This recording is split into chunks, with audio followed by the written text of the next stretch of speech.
अस्सलामुअलैकुम मेरी यूट्यूब की फ़ैमिली, कैसे हैं आप? आई होप कि आप ठीक होंगे।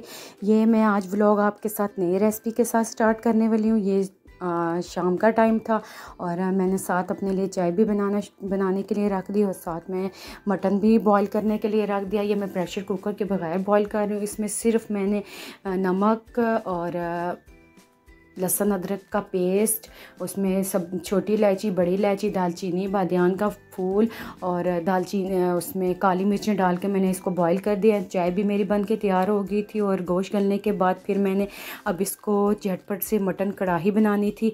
और ये बहुत यूनिक रेसिपी है, आप लोग इसको ज़रूर ट्राई कीजिएगा। अगर आपके घर में कोई मेहमान आता है तो फटाफट से आप इसको बना सकते हैं। फिर मैंने 2 चम्मच हाफ़ कप ऑयल में 2 चम्मच ज़ीरे के डाले, इसको थोड़ा सा मैंने कढ़ाया और फिर मैंने 3 चम्मच इसमें मैंने जिंजर और गार्लिक का पेस्ट डाल दिया, क्योंकि ऑलरेडी मैंने गोश्त में भी डाला हुआ था।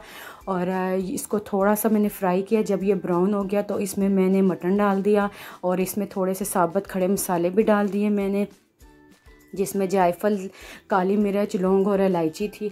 और फिर मैंने 2 अदद प्याज, 3 अदद टमाटर और 3-4 हरी मिर्चों को अच्छी तरीके से ब्लेंड कर दिया और मैंने वो भी इसमें डाल दी। फिर मैंने इसमें कश्मीरी लाल मिर्च और हल्दी, साथ मैंने मिक्स मसाला, भुना कुटा ज़ीरा और नमक डाल के मैंने इसको अच्छी तरीके से मिक्स किया।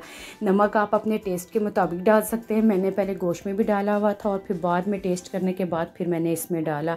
और देखिए, कश्मीरी लाल मिर्च मैंने इसमें कलर के लिए डाली है। इसको मैंने अच्छी तरीके से तेज़ फ्लेम पे पकाया, क्योंकि गोश्त मेरा ऑलरेडी गल चुका था। सिर्फ मैंने इसको पानी इसका खुश्क करना था और यहाँ मेरा पानी तकरीबन ऑलरेडी खुश्क हो चुका था। फिर मैंने इसमें 2 चम्मच दही लिए और उसमें मैंने गोश्त मसाला डाला, ये ऑप्शनल है। फिर मैंने इसके ऊपर कसूरी मेथी डाली और साथ ही मैंने गरम मसाला डाल के इसको किसी अच्छे से बॉल में निकाल दिया। आई होप कि आपको मेरी रेसिपी पसंद आएगी। पसंद आए तो लाइक, सब्सक्राइब और शेयर करना मत भूलें, ताकि मेरी आने वाली हर नोटिफिकेशन आप तक पहुंच सके। और यहाँ मैंने डाइनिंग पे तमाम खाना लगा दिया था और बच्चों को मैं बार बार कह रही थी कि आओ खाना खा लो। बच्चों को खाना खिलाना इतना मुश्किल काम है कि मैं आपको बता नहीं सकती। और बस फिर मैंने बाहर से तंदूर की रोटियां भी मंगवा ली थी, क्योंकि मुझे कढ़ाई के साथ कोई भी चिकन हो, मटन हो, बीफ हो, मुझे उसके साथ नान बहुत ज़्यादा अच्छे लगते हैं। यहाँ से सिर्फ ऐसी ही रोटियाँ मिलती हैं, यानी वो वाइट नान नहीं मिलते। और फिर बच्चों को खाना खिलाने के बाद फिर बच्चे बाहर चले गए और वहाँ से आइसक्रीम ले आए। और खाना खाने के बाद हम लोगों ने फिर आइसक्रीम खाई। आई होप कि आपको मेरा व्लॉग अच्छा लगा होगा और इसी तरह मेरे व्लॉग को लाइक करें और मुझे सपोर्ट करें। और मिलते हैं नेक्स्ट व्लॉग में। मेरी तरफ से अल्लाह हाफिज़।